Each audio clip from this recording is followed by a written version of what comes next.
Estamos en línea hoy con Sandy Gómez, una amiga de la casa, economista del mundo de la consultoría también, que forma parte del equipo de ARCA y profesora invitada del IESA y también líder de proyecto desde el día uno de este proyecto que hemos trabajado en conjunto, Sandy, que es Emprendetec, la Sí, oportunidad de desarrollar startups de base tecnológica en nuestro país.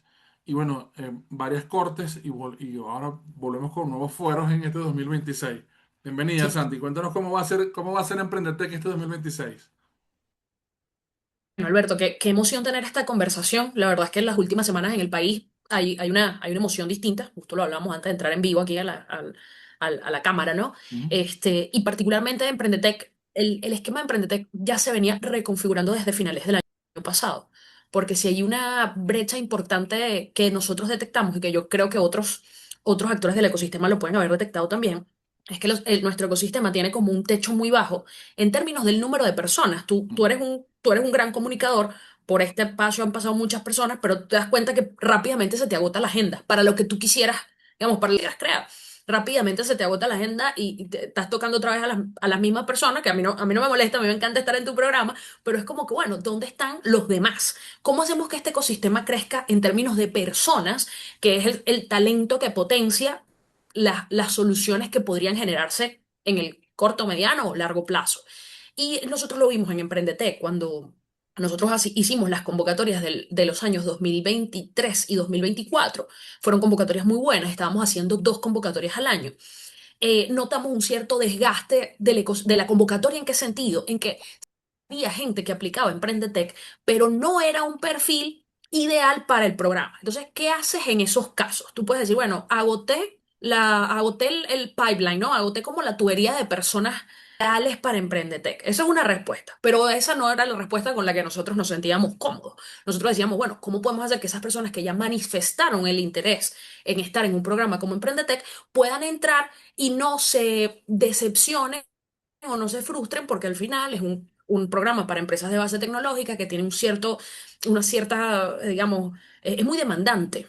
Entonces, claro, nos preocupaba un poco que personas que no entendieran de qué iba el programa fueran admitidas y después no pudieran terminar, porque no entendían en qué se estaban metiendo. Creen que saben que se están metiendo, porque esto es para mm, crear una empresa. eso. Y lo que hicimos fue resolverlo con un enfoque como muy pedagógico. Pues esto es algo que viniendo de Eliezer no nos debería sorprender. Cuando una persona va a hacer una maestría en el IESA ofrece un propedéutico, como lo ofrecen muchas instituciones educativas y muchas universidades. Entonces, ¿qué es el propedéutico? Una experiencia corta, intensa, donde la persona va a ver de qué va, o sea, en qué me estoy metiendo. Si tú sobrevives a esa experiencia corta y todavía estás interesado en participar en el programa X y Z, entonces ya vas como con otra mentalidad, lo cual es muy importante, como tú seguramente lo habrás visto. Esa mentalidad, o sea, la mentalidad que requiere el emprendedor tecnológico es una mentalidad distinta. Entonces, no se trata de un tema de capacidades, se trata de que no te agarres fuera de base Mm. el tipo de cosas que te van a pedir que hagas, porque en ese sentido hay que salir de la zona de confort. Y mucha gente dice, no, bueno, pero entonces yo no me metí para esto, pues yo no me metí para que me pusieran a pichar delante de desconocidos, yo no me metí para que me pusieran a buscar un beta tester. No, claro, claro que te metiste para eso, porque de eso va el programa y sin eso no vas a poder avanzar. Entonces nosotros, pensando un poco en esas analogías del mundo académico, creamos el Hackathon Emprendetec. Creo que tú Mm. incluso lo llegaste a reseñar en tus medios. Y el Hackathon Emprendetec reunió, no sé, 120 emprendedores que no necesariamente se conocían entre ellos. Los agrupamos. Esta sí es una actividad con un fuerte contenido presencial. Los agrupamos 3 días en el IESA, un viernes, sábado, domingo. Y en esos 3 días ellos recibieron la capacitación básica de propuesta de valor, pero todo enmarcado en emprendimiento de base tecnológica. Y tenían que desarrollar un prototipo, para lo cual además se le dieron las capacitaciones mínimas de, ¿sabes? De Lovable, de Figma. O sea, todo eso lo aprendieron ahí en caso de que no lo supieran. Y la mitad de las personas que participaron en el hackathon entraron a Emprendetec, pero ya con una mentalidad distinta y sabiendo a qué se iban a enfrentar, porque el hackathon también tenía una práctica de pitch. Y eso para nosotros fue una experiencia muy linda. Ellos acaban de graduarse, esas personas que hicieron el hackathon en septiembre, acaban de terminar la primera etapa de Emprendetec la semana pasada. Entonces ya ves como la evolución de estas personas que entraron tal vez como por curiosidad y se quedaron a hacer un programa que potenció sus capacidades emprendedoras, independientemente de que sea con este emprendimiento o con un emprendimiento futuro. Eso no importa. Aquí lo que queremos es desarrollar ese talento, ¿no? Desarrollar ese músculo. Y lo que viene de ahora en adelante es los ciclos de Emprendetec. Ahora van a arrancar con el hackathon en septiembre y se van a extender hasta junio, julio del siguiente año para que se complete todo el ciclo de preincubación, incubación y aceleración. Claro, ahí te chocas con esa pared, con ese filtro del hackathon que me parece excelente ahora, porque mira con ese ejemplo que tú arrancaste. Te encierro un viernes, sábado y domingo a Sí. cero gloria de emprendedor. Esto es, no solamente tienes que vender la idea, tienes que conseguir los recursos, tienes que hacer un prototipo, o sea, tienes que microvivir todo 2, 3 años en 2, 3 días, ¿no? Y eso, también, ahora que hablabas de que de que poco a poco se fue como agotando, yo diría que no la presencia del talento, sino las propuestas. Y es que lo que hemos visto en este caminar por Europa y por América Latina en estos meses es que ya hay muchos que tienen una idea o tienen un prototipo y lo que quieren es ir a buscar el capital o lo que quieren es ir a lanzar.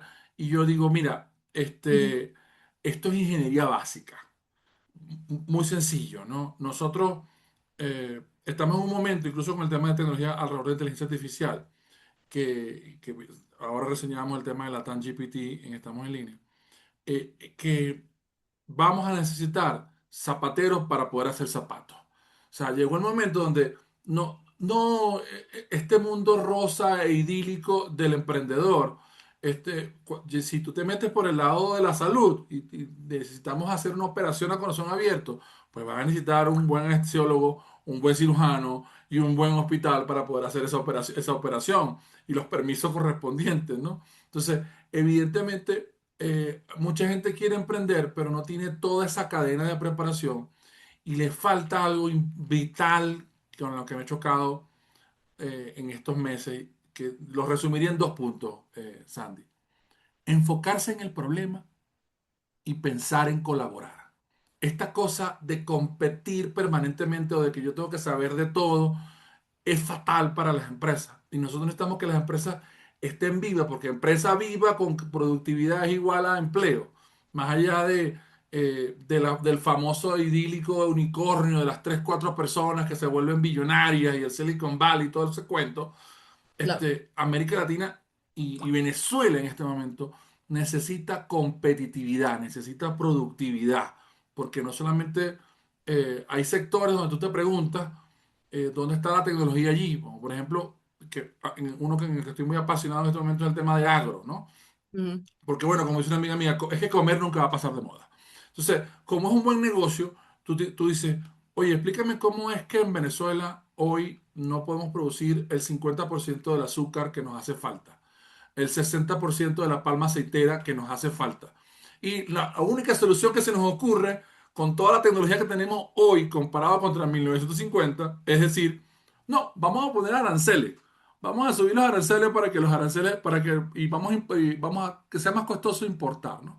Pero así como está el escenario agro, food tech y otros más, ahí te quería preguntar, en esta visión, por supuesto, ya los que quieran entrar este año en Emprendetec tienen que esperar el hackathon de septiembre, pero quienes están emprendiendo quieren empezar a madurar una idea que no va a ser en un mes ni en 15 días, sino empezar a prepararse para ese hackathon y obtener todas las herramientas y el apoyo que está dentro de todo el ecosistema de Emprendetec. Es don- donde, donde ves en este momento oportunidades, porque siempre me preguntan, ¿cuáles son las oportunidades en este momento? Y yo, chévere que hay oportunidades, pero buscando, ¿sabes? El negocio estrella, el que rápidamente pueda producir, pero tenemos que dedicarnos, como decía hace un rato, a dónde están los problemas reales y cómo convertirlos en un negocio, porque tenemos muchas necesidades y no solamente en Venezuela, en toda América Latina, ¿no? Entonces, ¿cómo ves ese ambiente en este momento de ese recibir y de pichar ideas? ¿cuál es cuáles son los sectores que estás viendo con posibilidades y con demanda en este momento en Venezuela, ¿no? ¿Sabes qué de las que nosotros vemos en Emprendetec es curioso? Porque nuestro análisis es por el lado de la oferta, de hecho, ya Mm, que es las propuestas que trae la gente. Ellos se mm, supone que han hecho una validación de su demanda. No siempre es una validación robusta, pero se supone que la han hecho. Nosotros les exigimos que lleven esas validaciones al siguiente nivel hasta que logren que alguien les pague por ese producto, pues, y eso es como la última validación. Si mm, alguien te pagó, pues debe haber un dolor real, porque es como lo más, digamos, lo más significativo que puede hacer un cliente por ti es meterse la mano en el bolsillo y pagar. exacto. Entonces, cualquier otra cosa es solamente cortesía, ¿no? Cuando te Claro, dicen que lo que estás construyendo es lindo y tal, eso no, exacto. no te sirve solo cuando te pagan.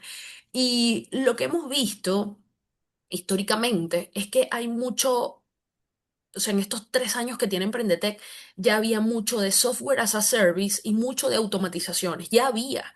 Entonces eso yo creo que va a seguir, o sea, ahorita le pusiste gasolina a ese cohete, ¿no? O sea, ahorita va a haber más automatizaciones y software as a service de nicho, mucho de nicho. De hecho, en la última edición de Emprendetec, por primera vez nos pasó que la gran mayoría de las eh, propuestas, iniciativas que estaban presentándose en el Demo Day eran de Health Tech, era de salud. Eso no nos había pasado antes, nos había pasado con EdTech, que me hace mucho sentido porque, bueno, el IESA debe atraer porque es una institución educativa, entonces me parece lógico, y nos había pasado con e-commerce y marketplace de nicho. Mm, Entonces son como soluciones muy, yo diría que muy comunes en el buen sentido, o sea, como que es un problema que la gente detecta, como que, bueno, los grandes e-commerce y plataformas de e-commerce y los grandes marketplaces no necesariamente son una buena referencia para encontrar productos y para establecer un precio. Entonces, tal vez yo tengo otro que puede ser una alternativa. Siempre es interesante. La verdad es que ninguno de esos marketplaces que pueden generarse en un programa como Emprendetec no se vuelven relevantes sino hasta que tienen un volumen significativo. Entonces, no es tan fácil. O sea, es fácil plantearlo, pero no necesariamente es fácil desplazar a los grandes marketplaces que ya existen. Pero bueno, se entiende más o menos la idea de que lo que han detectado es que hay un específico que no consigues en Mercado Libre, por decir algo. Entonces, mucho de eso es servicios profesionales, que tú dirías, bueno, pero ¿por qué no LinkedIn? Bueno, es que en Venezuela, la verdad, nosotros no somos un país demasiado usuario de LinkedIn. Entonces, capaz hay un espacio ahí, una brecha que pudiera resolverse para servicios profesionales y luego está para los servicios de lo hemos visto muchísimos. Ahorita hay varios activos, hay uno que es un poquito, que está como más, que ha tenido mayor visibilidad, y bueno, siempre hemos tenido como esos momentos en que hay algún emprendedor que trata de resolver ese problema de los servicios domésticos, siendo ese como uno de los mercados todavía como más opacos. Porque bueno, ¿cómo consigues una persona de confianza que vaya a tu casa a reparar una plomería, o sea, tú seas un plomero, y que además te dé un precio acorde? Entonces eso no se ha resuelto y es válido. Yo considero que no se ha resuelto, pero tampoco hemos conseguido una solución realmente escalable. Y creo que todavía hay muchos sectores en donde va a pasar. Algunos de los health tech que nosotros vimos esta semana pasada eran sobre data de pacientes. mm, Eso a mí me parece que es un problema relevante, muy válido, pero también tiene demasiadas aristas regulatorias que no se han resuelto. Entonces, todo lo que tiene que ver con privacidad de data, algunas personas han sugerido resolverlo con blockchain para mantener como la privacidad de los datos. Habrá que ver. Estamos haciendo el intento, ¿no? Y yo creo que algunas de esas que son las más importantes se van a resolver en el mediano plazo. Creo que además vamos a tener condiciones un poco más favorables para probar nuevas tecnologías. claro, también está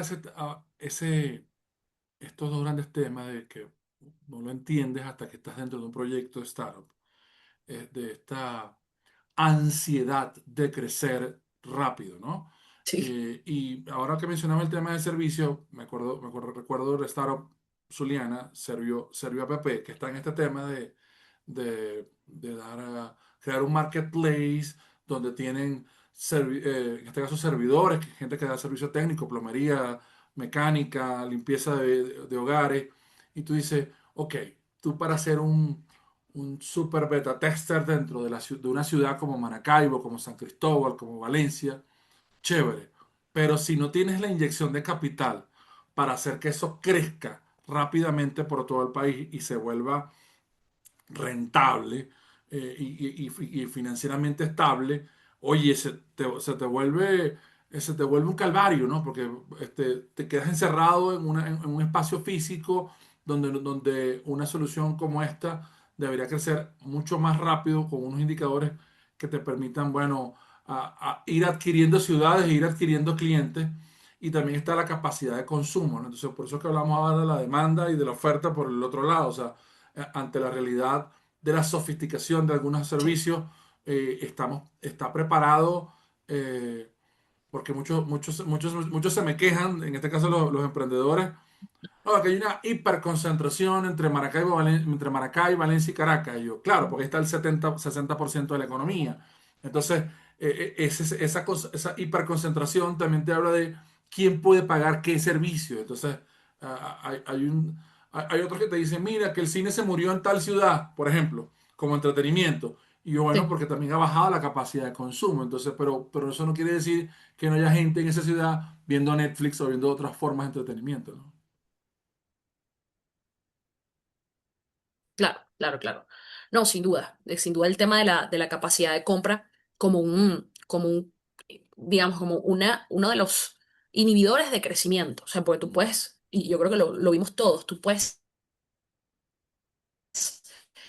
hasta cierto punto subsidiar la de eh, que normalmente no se caracterizan como marketplace, pero las de ride hailing, pues, que conectan una persona que quiere un traslado con una persona que tiene un vehículo y puede hacer el traslado. Y muchas veces, o sea, en todos los lanzamientos que hemos visto en Venezuela, que no son tantos y es relativamente sencillo, yo diría que son unos tres o cuatro. Y tú ves que todos arrancan como que el kilómetro más barato del mercado y no sé qué, y entonces si tienes este cupón te lo das a mitad de precio o el primer viaje es gratis, todo eso es subsidiar demanda para Sí, generar adopción y que después te paguen el precio que de verdad justifica toda esa infraestructura. Entonces, claro, algunos emprendedores que quieren replicar dicen, bueno, yo me lanzo un subsidio de la demanda, pero es que eso no es sostenible, porque al final tú necesitas que sea totalmente. la gente la que pague, que es lo que tú acabas de Claro, decir.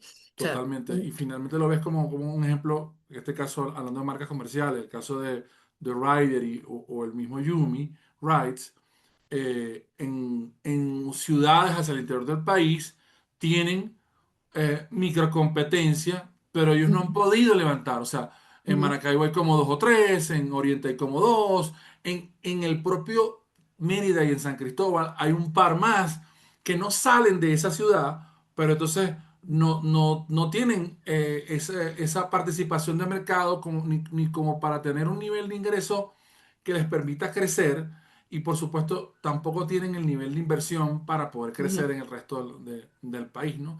Y a veces yo digo que como estamos tan acostumbrados a copiar y pegar, que bueno, si le está yendo bien al que está haciendo rides o al que está haciendo delivery, solamente pensamos en ese dolor y quiero comerme ese pedacito de mercado que el otro tiene, pero finalmente la misma oferta y demanda te van asentando, ¿no? O sea, un mercado tan ujú. grande como el americano, al final Uber y Lyft, Sí, y un par más que son grandes en el tema de delivery, y creo que finalmente eh, en esa recomposición de la oferta y la demanda nos va a tocar ser más creativos a la hora de innovar con startups, ¿no?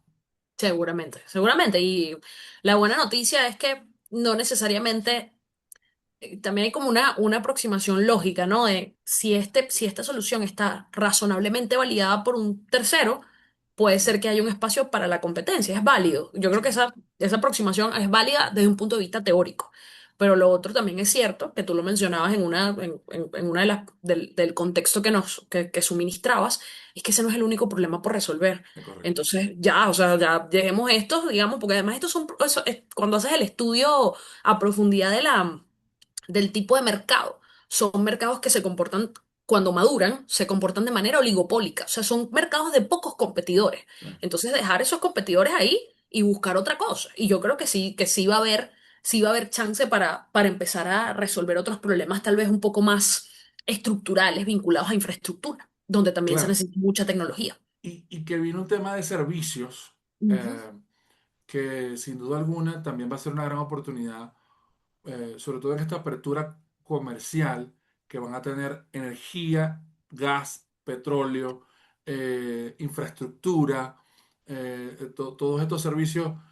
Pensar en este momento que vamos a tener otra vez peaje, hay que olvidarse del peaje tradicional, ¿no? Sino un peaje exacto. donde no hay caseta, donde yo paso y automáticamente una Y me tecnología cobran. inalámbrica me cobra. Entonces, correcto. Y, por supuesto, llevar esa tecnología al sitio, ¿no? En el tema de agro, en el tema de petróleo, en el tema de gas y energía, creo que van a haber muchas oportunidades. Hay que pensarlo mucho este año para ver cómo son esas oportunidades, ver lo que está pasando para aprovecharlo y montarse en ese mercado. Eh, este año para Emprendetec, quien quiera tener más información, Sandy, ¿cómo se conecta con ustedes? Siempre a través de las redes sociales de IES. Es lo más sencillo, de verdad Ujú, que ahí el equipo hace un trabajo increíble comunicando todo lo que va pasando en la corte en curso, todo lo que podrían ver quienes nos ujú, empiecen a seguir en que ujú, estos próximos días ujú. en @confiltroyesa, @emprende.yesa. Van a ver un poco las caras de emoción, nervios y felicidad de las personas que estuvieron en el Demo Day. Y bueno, próximamente entre marzo y abril nosotros vamos a abrir nuestra incubación y aceleración. Recordar que el programa de incubación y aceleración no es una convocatoria abierta, sino que se seleccionan de la fase Exacto. anterior. Eso es importante mencionarlo. Y en septiembre, cuando hagamos el hackathon, eso sí va a ser de convocatoria abierta. Nuestro primer hackathon fue totalmente gratuito y nuestro compromiso con el ecosistema es mantenerlo así. Obviamente para eso estamos trabajando con los patrocinantes, son los logos que se ven aquí en mi pantalla. Queremos sumar cada vez más patrocinantes, todo lo que nos ayude a nosotros. El ecosistema, aunque el país esté atravesando ahorita por un periodo de mayor optimismo, el ecosistema sigue siendo incipiente, en el buen sentido de la palabra. Es un ecosistema de etapa temprana y todavía vamos a necesitar mucho subsidio para los emprendedores para que puedan desarrollar las capacidades que después les va a permitir tal vez acceder a otro tipo de programas que sí sean, no sé, con otro costo, ¿no? Pero Claro. Emprendetec sigue siendo o nuestro propósito, nuestro compromiso es que siga siendo un programa de barreras muy bajas, donde todos puedan entrar, donde todos puedan tener un vínculo con el ecosistema y bueno, también hacer ese experimento si el emprendimiento de base tecnológica es algo que quieren hacer, ¿no? Yo creo Claro. que en el futuro, Alberto, no sé si lo compartes, pero yo creo que en el futuro nosotros vamos a dejar de hablar de emprendimiento de base tecnológica. Al final todos los Sí, emprendimientos van a ser de base tecnológica. Es como totalmente. que hoy tú digas, dame tu correo electrónico, es que el correo, todavía existe el correo convencional, pero es que nadie piensa en eso, ¿no? Es Es como que dame correcto. tu correo y uno sabe que es el electrónico. Y yo Exacto. creo que con el emprendimiento va a pasar lo mismo. Ahorita estamos en este proceso de que no, es que tiene para que sea de base tecnológica, eventualmente. O sea, todas las empresas usan Internet, ¿sabes? Entonces ya no hay empresas que no usen Internet, todas la tienen. Y yo creo que a nosotros nos va a pasar algo similar y por eso creo que Emprendetec tiene como mucho chance de ser relevante y seguir ayudando gente. Así es, Andy. Y bueno, y creo que como hicimos el año pasado, a mediados del año, Mm, vamos a volver a tener parte de esos emprendedores y de esas startups sí, acá en el podcast y con poder gusto. ayudar a replicar toda esa información. Claro Sandy que sí. Gomis de Emprendetec, muchísimas gracias, Sandy, por estar en línea con nosotros hoy, ¿no? Gracias, Alberto. Amigos, hay que aprender, atrévase. Estamos en línea.